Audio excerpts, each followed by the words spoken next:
విదేశాలకి భారతదేశం డబ్బులు ఇవ్వడం ఏంటి? అదే గొప్పతనం. భారతదేశపు గొప్పతనం.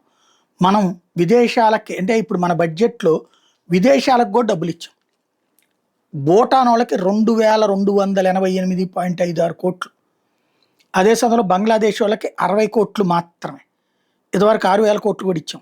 నేపాల్‌కి 800 కోట్లు. శ్రీలంకకి 400 కోట్లు. మాల్దీవులకి 550 కోట్లు. ఆఫ్ఘనిస్తాన్‌కి 150 కోట్లు. చాబహార్ పోర్ట్‌కి ప్రస్తుతానికి అలొకేషన్ ఆపారు. ఎందుకంటే అక్కడ ఏదో ఒక గందరగోళంగా ఉందనేది.